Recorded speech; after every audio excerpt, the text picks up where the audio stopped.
Kisah ini terjadi sekitar tahun 2000-an di kota Semarang, kota pahlawan dan juga dijuluki kota lumpia.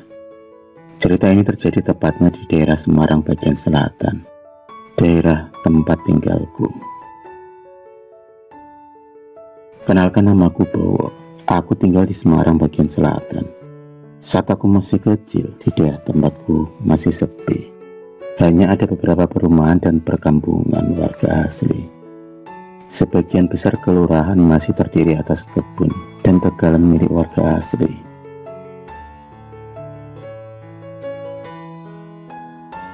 Di kelurahanku sendiri terdapat 2 kuburan desa atau 2 pemakaman desa, satu besar dan satu lagi kecil. Keluargaku sendiri pernah mengalami kejadian ganjil, yaitu motor mengalami mogok saat maghrib saat melewati kuburan tersebut.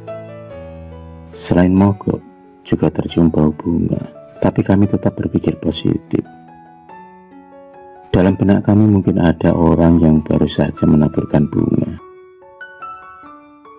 Pagi harinya saat ayahku melewati pemakaman tersebut, ayahku tak melihat ada bunga tabur di salah satu makam itu. Otomatis nggak ada yang menabur bunga sore itu. Lalu berasal dari mana? Itu yang menjadi pertanyaan berikutnya. Sebab bau bunga wangi itu sangat jelas dan terasa tercium di hidung kami.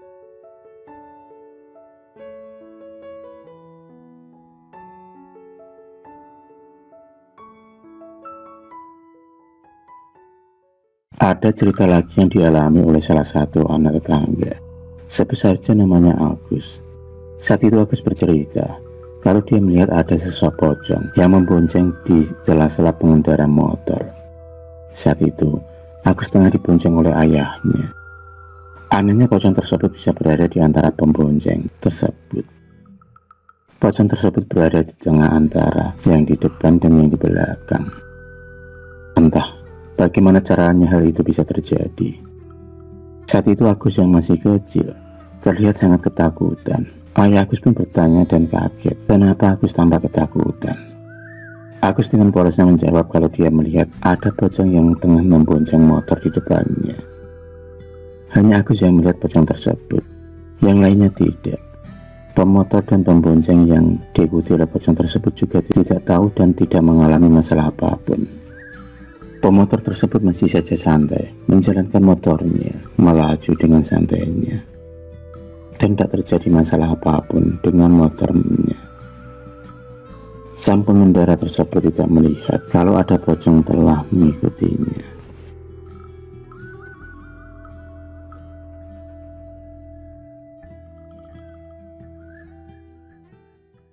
Ada lagi cerita lain yang dialami oleh salah satu tetangga juga. Saat itu ia sedang melewati jalan di dekat kuburan tersebut. Tiba-tiba ia melihat seekor ular hitam. Sebut saja namanya Joko. Dengan gerak refleks, Joko pun membunuh ular hitam tersebut hingga mati. Namun keanehan pun terjadi saat setelah ular tersebut mati. Ular hitam itu tiba-tiba menghilang dari pandangan. Untung Joko mempunyai ilmu agama yang mumpuni, jadi dia tidak mengalami gangguan apa-apa. Sebab sudah pasti kalau ular yang dibunuh itu adalah ular jadi-jadian yang tiba-tiba menghilang dengan sendirinya. Karena kalau itu ular asli, pasti masih ada bangkai ularnya. Banyak kejadian-kejadian yang terjadi di sekitar pemakaman tersebut. Lain lagi cerita yang dialami oleh temanku. Saat itu ia melihat ada kuntilanak makan mie. Temanku pun bertanya pada orang dewasa yang berada di dekat wanita tersebut.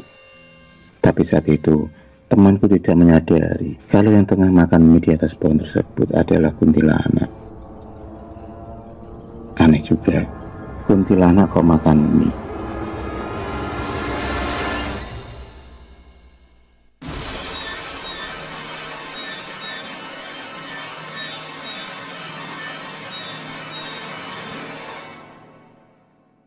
Ada cerita lagi dari salah satu penduduk desa yang berprofesi sebagai tukang ojek saat itu. Saat itu ia tengah mengantarkan dukun beranak di salah satu rumah warga yang saat itu akan melahirkan. Sebut saja namanya Mas Tono.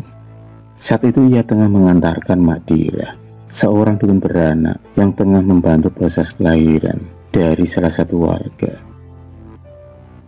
Dengan santai, Mas Tono pun menjalankan motornya melalui jalan desa, hingga ia pun melewati depan perkuburan desa.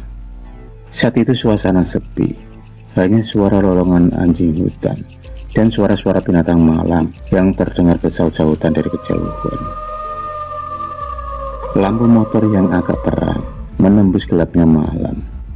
Motor pun tetap melaju hingga sampai ke rumah warga tersebut.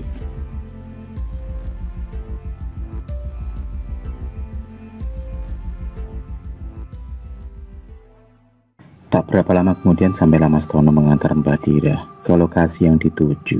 Dengan segera, Mas Tono pun membelokkan motornya di halaman rumah. Mbak Dira segera turun dan langsung disambut oleh pemilik rumah. Dengan catatan, Mbak Dira segera membantu proses persalinan warga tersebut. Hingga tak lama kemudian terdengar suara tangis bayi. Proses kelahiran pun selesai dan berhasil dengan selamat.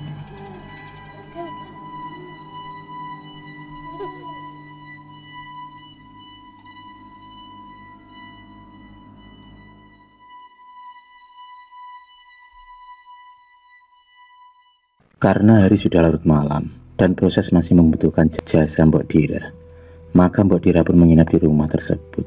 Sedangkan Mas Tono pun meninggalkan Mbok Dira pulang sendirian.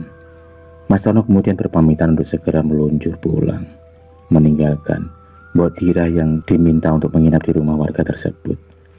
Mas Tono pun kemudian menghidupkan motornya, dan segera Mas Tono pun memutar gas untuk meninggalkan rumah tersebut.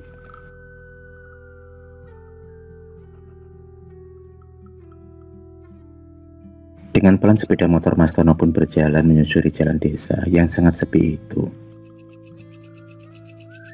Dari kejauhan suara-suara binatang malam terdengar seperti nyanyian malam dalam kegelapan. Mas Tono masih tenang mengendarai motornya. Tak lama kemudian sampailah Mas Tono di jalan di depan pemakaman desa yang terkenal sangat angker itu.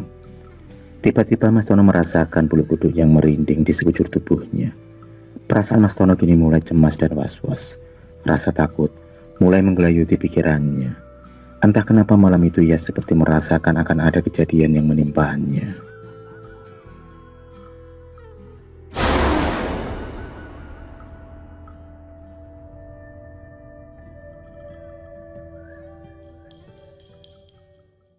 Di saat pikiran Mas Tono kemana-mana dan rasa takut melanda itulah, tiba-tiba motor Mas Tono pun mogok. Ia pun kaget dengan kejadian itu. Seumur-umur dia belum pernah mengalami kejadian motor kesayangannya itu tiba-tiba mati. Apalagi ini mogok di depan kuburan yang terkenal sangat angker dan wingit itu. Sesaat kemudian Mas Tono pun mencium bau wangi bunga yang berasal dari arah pemakaman desa itu. Tambah gusarlah hati dan perasaan Mas Tono. Tiba-tiba Mas Tono dikagetkan dengan munculnya sosok wanita berbaju putih dengan muka pucat dan tubuh yang penuh darah. Tatapan matanya kosong dan terdengarlah suara tawa sosok tersebut. Karena ketakutan itulah, Mas Tono pun berlari sambil menuntun motornya. Ia pun berlari sekuat tenaga. Ia seperti dikejar setan. yang seakan-akan selalu ada di belakangnya. Memang, perkuburan di desa tersebut terkenal akan keangkerannya dan terkenal kewinitannya, karena sudah banyak kejadian-kejadian yang dialami oleh para warga desa di saat melewati depan perkuburan tersebut.